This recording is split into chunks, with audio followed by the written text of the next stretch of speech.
bawat paglalakbay, sa bawat karanasan at sa bawat pihit ng aming kamera, focus lang mga kabisig dahil hatid naman namin ay saya at excitement.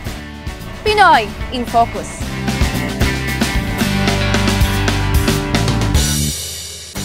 It's another pleasant Saturday na naman mga kabisig at muli na naman ninyong makakasama ang Pinoy in Focus Barkada for another 30 minutes of exploration and informative episode na inyong ikasisiya.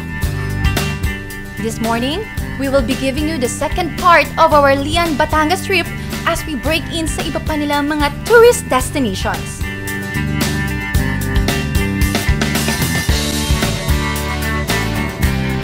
We will also feature ang naganap na Tour of Matabongkay 2014 where cyclists from different parts of the world converge to reach the finish line with pride. At ang muling paglingap ng Sangguniang Masang Pilipino International Incorporated sa ating mga kababayang sinalanta ng pag-aalboroto ng Bulkang Mayon sa Albay. All of these and more when Pinoy in Focus returns.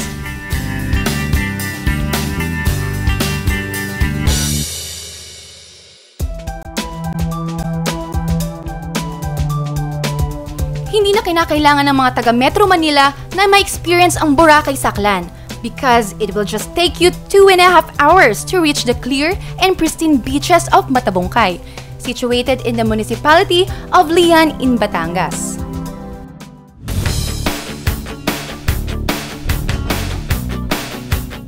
Matabongkay is known for its white and fine sand and it earned its reputation as the first white sand beach in the south. Sinubok lamang ng pagputok ng Mount Pinatubo ang reputasyong iyon matapos na tumambak dito ang mga abo na ibinuga ng Mount Pinatubo noong 1990s.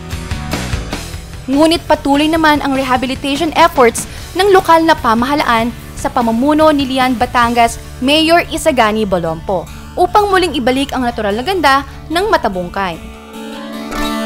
Magandang umaga po, Mayor. Magandang umaga, Angel. Kumustahin naman po natin ang turismo dito sa Matabongkay sa ngayon? Sa tulong ng ARNAMI, yung Resort Neighborhood Association of Matabongkay Incorporated, ay nagtutulungan ang munisipyo para to bring back the glory of Matabongkay. Ang aming vision ay maging world-class tourist destination.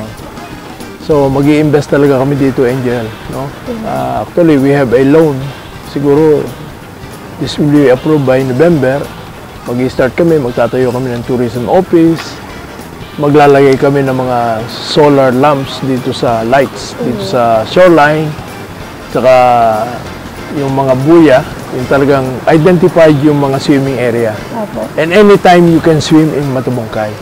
Dumating ka ng 2 o'clock in the morning, may mga guard, no? Yung security, utay-utay lang, hindi lang kaya itong biglayin, Angel, kasi because of the financial constraint. Kasi ang Lian, third-class municipality. Pero dito kami babangon. So, Mayor, I assume magkakaroon po kayo ng environmental fee, mga ganon? Yes. Actually, approved na ang ordinance. Doon sa ordinance, magkakaroon ng tinatawag na yung environmental users fee na 50 pesos. Yung 5 pesos ay para sa host barangay. Kasi, Angel, meron kaming 6 coastal tourism area. Ang Matabongkay ang pinakakilalang-kilala. So, with that, maglo-loan kami sa DBP. May grace period naman kaming 2 years. Actually, lo-loan namin 100. Pero different sectors yun, no? Pero ang majority ng pera ay pupunta dito sa Matabongkay. Lahat ng daan dyan, pagagawa namin. At meron kaming sun sanitizer, almost 3 million yun. Lilinisin yan. Para hygiene. At talagang parang bumalik siya sa dating puti? Parang bumalik sa dating puti. Tsaka malinis. Halimbawa po yung mga hindi naman gustong mag-check-in sa mga hotel, ma'am, paano po? Since kayo yung presidente, paano nyo po mapapanatili yung kalinisan? Siyempre, iba mga outsider. Hindi sila mag-check-in sa mga hotel. So parang pakalat-kalat lang gano'n. Kasi dito po yung aming ARNAMI, Save Matabongkay Drive. Sa residents and the members, we have this ordinance, may multa. May multa. If you are caught na napakalat, ito rin, minumultahan natin yung ordinances. Siguro late haven't met yet. Pero baka we plan na pati sa guests, magkaroon na rin kami ng ordinance to prohibit littering. So to maintain the cleanliness of Matabong Cay. Oo, kasi yun po yung pinakaunang problema sa mga resort. Dapat malinis, di ba? Matanong ko lang po, ano ba yung mga balsa-balsa? Katulad nito na kinaupuan natin. Ito yung tatak ng Matabong Cay. Okay. Balsa kasi ang blessing ng Matabong Cay is yung aming dagat, yung sand is sticky. Hindi siya loose, so pwedeng mag-anchor ng rocks. Kaya if you can see, siguro in other beaches, hindi kaya ang floating rocks. Kasi kumakalas yung anchor. Dito pwede. Kaya ito po ang naging, kumbaga, selling product ng Matabong Cay, the balsa. So, dito pwede kang kumain while swimming. So, ito po, kaya kahit gabi with lights, pwede ka mag-overnight. So, lalagyan nyo na rin po ng mga ilaw yung bawat beach? Yes. Talaga? Yes. Actually, Angel. meron na po kaming ilang lamppost na kaya pwede ka na rin mag-night swimming. Night swim. Paano po pag yung mga lumalalim? So, for the meantime, pag may guest kami, kanya-kanyang lifeguards muna. Kung meron kang rent sa gabi, our own lifeguards per resort. Pag night swimming, hanggang saan lang po pwede yung mga... Angel, wala pang lalagyan nga namin ng buya yan para merong swimming area talaga.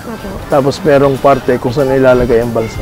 Ay, parang net? Oo, meron talagang identified para in order. Oo, kasi mahirap yung ilalagay namin lamp yan ay solar. So, sensor yon, 6 o'clock buhay, 6 o'clock patay. So, solar yan. Di maganda po. Oh, yes. 24 hours pwede may mag-swimming, Yes, di ba? pwede Hindi lang kang swimming. umaga. At saka may lifeguard. At saka may mga security. Apo. Sir Jojo, pwede po bang malaman ng brief history ng Matabong Cay? Kwento ko lang sa iyo, yung mga natatandaan. Kasi dito na ako nagka-research sa Matabong Cay. Napakaganda ng Matabong Cay. Actually, yung mayroong bora ngayon, Matabong Cay na. Kailan sa paglipas ng panahon, may mga pangyayari na hindi natin iwasan, katulad ng pagputok ng vulkan, mga asphalt, Talagang dito naapektuhan? sa buhangin natin. So, yung asphalt naman pinatuloy. Siya yung medyo kapag dark ng kulay ng buhangin. Ready po, maputi yan. Then, sa ngayon naman, ginagawa ng ating LGU na maibalik muli yung turismo at ng lakas ng Matabong Cay, makakita sa hindi lang sa Pilipinas, kundi sa buong mundo na muli ang Matabong Cay nakakabangon sa pagtutulungan ng aming asosasyon at ng iba pang mga concerning agencies. Last year, sa tulong ng Philippine Coast Guard, nagbigay sila ng libreng training sa mga ilang participants dito para mag-train sila sa water survival. At sila yung tumatay yung mga volunteer lifeguard natin ngayon. Salamat din sa pamunuan ng Philippine Coast Guard dahil sa kanila natuto yung mga tao, mga bata natin na i-handle yung ating tubig dagat at the same time for the environment protection ng dagat. So siguro hindi naman nahuhuli ang Matabong Cay kung sa ibang beaches. Lalo ngayon masigasig ang bawat isa na maibalik ang turismo. At ano pa ba ang hinihintay natin? Halina at simulan natin ang water activities na pwedeng i-enjoy sa Matabong Cay. Una na dyan ang exciting na fish feeding na in-experience ng ating guest host na si Angel. Daming coral sa baba. Ay, wala po. Kain na. Tanghalian na, kain na. Bigla ka nag-get ko ka. Bigla pala yung kumagana.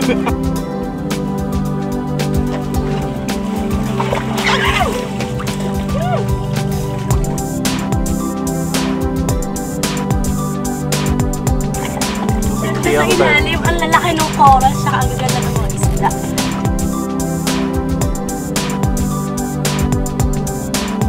Alam niyo ba mga kabisig na hindi lang snorkeling, hindi lang jet ski, banana boat ang meron dito sa Matabong Cay Resort?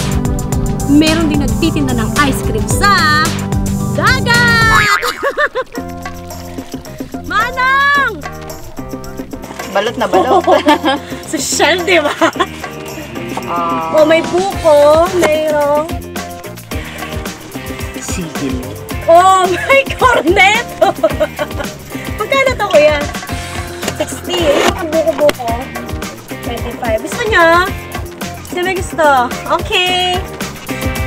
Habang nag-ano ka, floating, ganyan, Hindi rin makukumpleto ang aming matabungkay experience kung hindi namin susubukan ang banana boat na isa ring panghatak sa mga turista. Kuya, life vest. Safety first, syempre. O, diba? Let's go!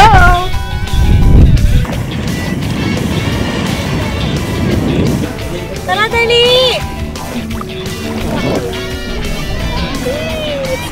Hi!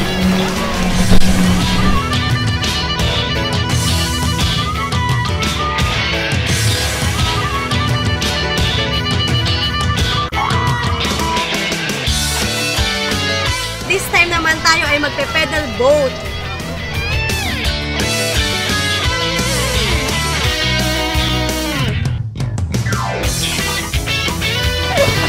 Pwede ba kamay na?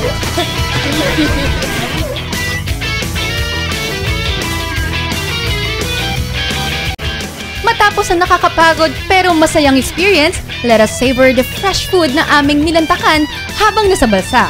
Kain tayo!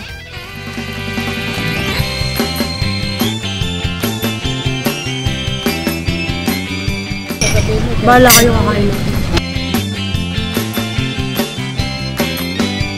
Lian's biodiversity is also astounding because of its virginity. Kabilang na rito ang Talim Island at dito ay matatagpuan ang malawak na taniman ng mangrove o bakawan. Alam nyo ba na isa ito sa magiging proyekto ni Mayor Isagani para i-develop, para lalo pang mas ma-promote ang turismo dito sa Lian, Batangas.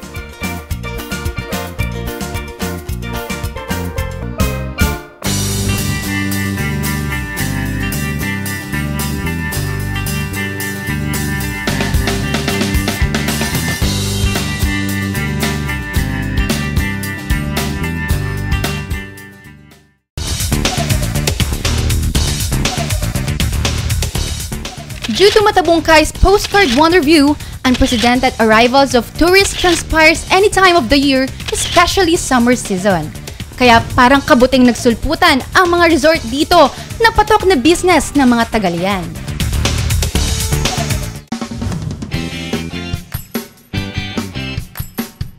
Hindi mauubusan ng pagpipilian ang mga turistang dadayo sa Matabungkay dahil naghilera ang mga resort dito that offers relaxation. Halos lahat ng resorts ay nagmamay-ari ng balsa na sikat sa Matabungkay with rates ranging from 1,000 pesos to 2,500 pesos, good for 24 hours.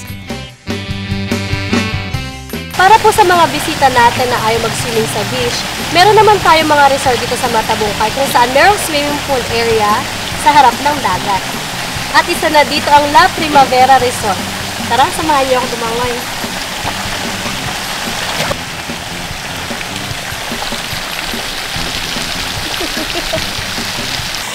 Oh my God.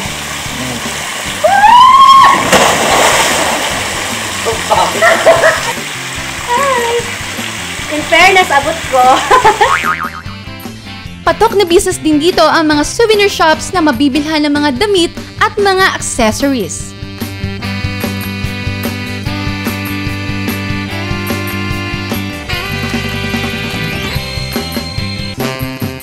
One of the finest resorts that your Pinoy and Focus Barkada have explored is the Matabungkay Beach Resort and Hotel.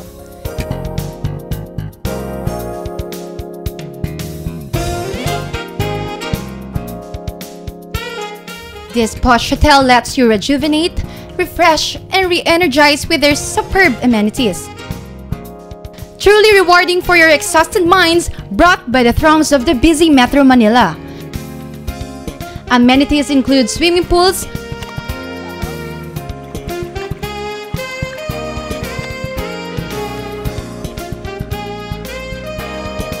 billiard table, table tennis, luxurious rooms, a souvenir shop, and a restaurant which offers mouth-watering dishes for discerning guests. Dinayo din natin sa Lian ang sikat na gawaan ng bibingka. Hindi biro ang paggawa nito dahil tiyaga ang kailangan para mapalabas ang natural na sarap nito.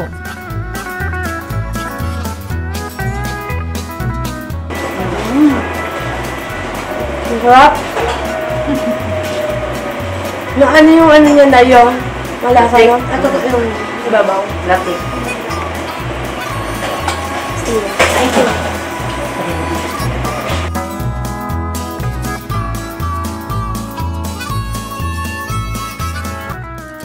Hindi rin pahuhuli ang Lian sa masasarap na fine dining restaurant na pwedeng ipantapat sa mga restaurant sa Metro Manila dahil sa sarap ng kanilang mga inihahaing pagkain.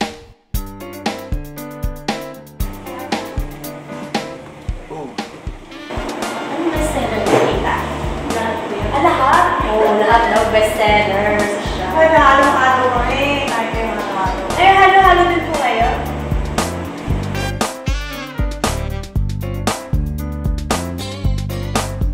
Inaanyahan po ang lahat, lalong-lalo na, siyempre, una muna sa probinsya ng Batangas at saka mga neighboring provinces and other people from other places in the Philippines to visit Patubungkay. We are trying our best to bring back the glory of Patubungkay. Kaya mga kabisig, huwag na tayong lumayo para hanapin ang mga magagandang pasyalan at pahingahan. Halina't dayuhin ang bayan ng Lian!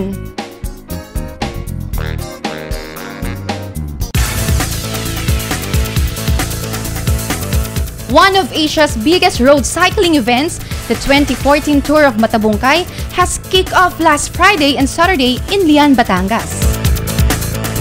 We are here at the Tour of Matabungkay 2014 to witness the cyclists from all over the world race for this yearly event. This annual event, now on its 10th edition, has brought together hundreds of amateur men and women cyclists around the world and pedaled the steep road of Batangas all the way down to the province of Cavite.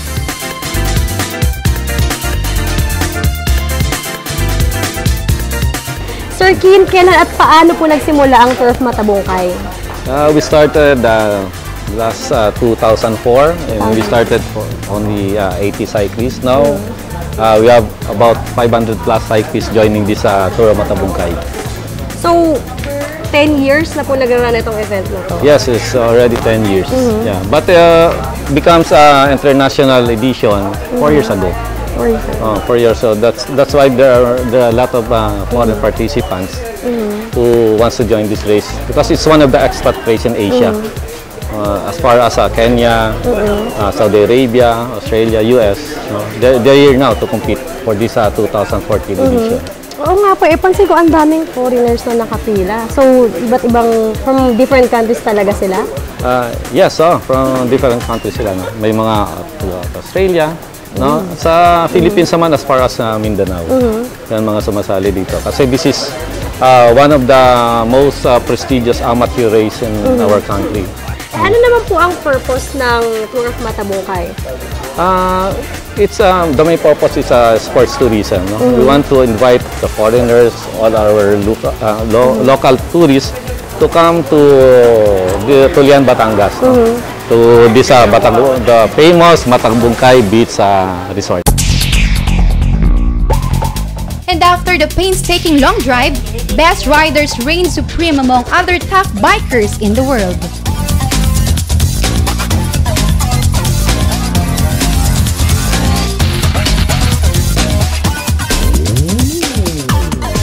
Ay, hello! Magandang gabi sa inyo, Vice. Hi, good evening. Good evening. Ano po bang nangyayari ngayon dito sa Matabungkay Resort? Ito po ba yung fiesta po ba to? No, ito yung first awarding ceremonies. First awarding ceremony. Okay, for this year. Yeah, for this 2014. Okay. Ika-10th year nito. So, 10th year ngayon. Oh, 10 years na po pala nagkaroon ng Tour of Matabungkay. How would you assess yung event this year kumpara sa mga last year na nagdaan?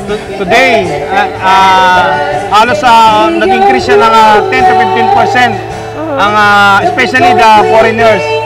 Last year, almost 50 foreigners, but now 65. 65? Yeah. So kung halimbawa po ngayon, if last year 500 yung participants, ngayon mga ilan na po? Mga almost 700. Wow, grabe, ang galing. Mga executive ng iba't ibang bansa. As in talagang matataas na tao rin ang sumasali, Yeah, no? yeah. Ang galing. Masyado nilang mahal itong cycling na to. Yung passion nila Passion talaga nila. Passion nila. Okay. Since ginagawa niyo itong event yearly, isa po ba to sa paraan ng pag-promote nyo ng turismo ng Lipa? Isa sa pinakamagandang event na nangyari dito sa aming bayan at nakikita yung scenic view of Lian. Yung kagandahan, yung diba? mga view. Oh. At hindi lang yan, kumakalat siya. Kumakalat siya At hindi lang sa Pilipinas, buong mundo. Iniimbita ko po lahat ng bike enthusiasts sa next 2015 Tour of Matabungkay. 11th year po. So hopefully, madodouble yung aming participants. Supportahin niyo po kami. Nagpapasalamat po ako sa 3Q Construct and the province of Batangas with the Governor Vilma Santos Recto and the Mayor Sigani Bulupo and the Matabungkay Beach Hotel of course with Sir Andy Mariscotes. Good evening. Sana mag-enjoy po tayo. Oo naman. And maraming salamat po. Maraming salamat, Vice. And sa mga kababayan po natin dyan na mahilig magpadyak-padyak, join na kayo next year dito sa Tour of Matabungkay.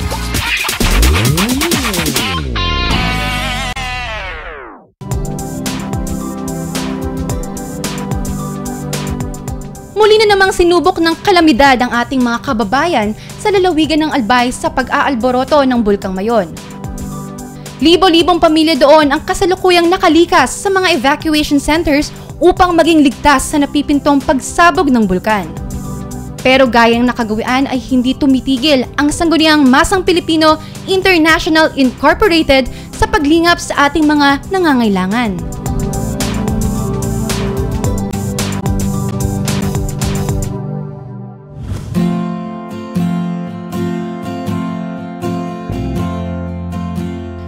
Just recently, SMPII, headed by its chairman and CEO, Elpidio Tanaliga Jr., turned over the truckload of goods para sa mga residente doon. Kasama ng SMPII ang mga opisyal ng Philippine National Police na sina PNP Community Assistance and Development Chief Police Superintendent Randolph Balonglong, PNP Police Community Relations Group Chief Superintendent Nestor Kinsay, at si PNP Chief Director General Alan Lamadrid Purisima sa pag-turnover ng libo-libong relief goods para sa mga inilikas na residente.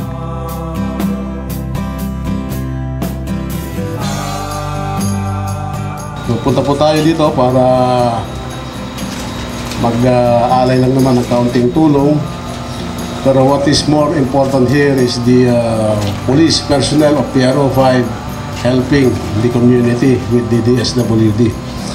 Yung pong nabibigay natin na tulong ay napakakunti po nito compared dun sa requirements ng ating mga kababayan. But sa ating pong mga kapulisan, we continue working for our community. Alam niyo po, itong ginagawa po natin, ito po ay isang tungkulin na sa ating maliit na pamamaraan ay at least makagawa tayo ng kahit na kaunti, medyo pagka pinagsama-sama yan ng buong Pilipinas ay madadami din po yan. Kaya nga po, at this point in time, we are preparing for everything, for any calamity na mangyayari po dito sa PRO5. And ako po ay nagagalak na nandito na naman ngayon dito sa PRO5 para bisitahin ko po kayo. So, with that, ladies and gentlemen, nais ko pong magpasalamat sa ating mga DSWD kasi sila na po ang susunod na magtatrabaho itong ating pong mga dalahin. And we expect that PRO5 will all the time support the DSWD by providing personnel what they need in every endeavor na gagawin po ng DSWD. Magandang umaga po sa ating lahat. Siyempre nagpapasalamat sa leadership ng PNP, siyempre si Police Director General Alan Purisima dahil dito sa tulong na ibinibigay. Ito siyempre ay nagpapakita rin ng suporta ng ating interagency at ang kapulisan. Alam mo, sa totoo lang, malaki ang tulong din ng PNP. Hindi lamang dito, nagsisimula pa yun sa disaster, ay katulong na rin natin sila. From Glenda to disaster hanggang ngayon, syempre ang mga tao ay kasama natin, hindi lamang sa peace and order, kasama rin sa pagkakarga, pagdi-deliver, at syempre yung pag-check din at pag-monitor ng ating pong mga warehouse at ng mga tao sa community. So ako ay nagpapasalamat dahil kung hindi man yun nakikita, malaki ang tulong ng PNP para sa disaster operations ng Mayon. At maski naman yung susunod dahil sila ay member din ng ating pong RDRRMC at ito ay member sila ng disaster response. Tunay ngang sa panahon ng kalamidad ay makikita natin ang pagkilos ng iba't ibang grupo upang maibsan ang hirap na dinadanas ng ating mga kababayan. Kinikilala ng Pinoy in Focus ang inyong gawain. Mabuhay kayo! Naway nabusog kayo sa aming inihain ngayong umaga. Laging tatandaan, sa bawat paglalakbay, sa bawat karanasan, at sa bawat pihit ng aming kamera. Focus lang mga kabisig dahil hatid naman namin ay saya at excitement. Dito lang yan sa Pinoy in Focus.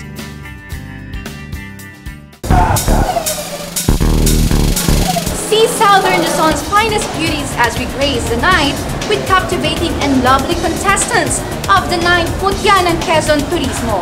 Happening on October 26, 2014, Sunday at the SM City Lucena Event Center.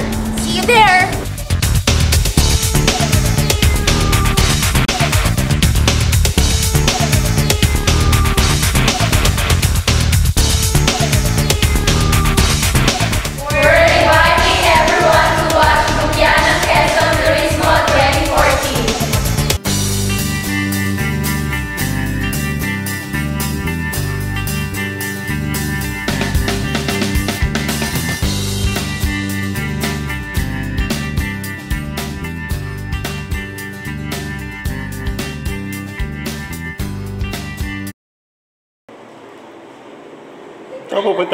Welcome Ano mo bulaklak? May bulaklak.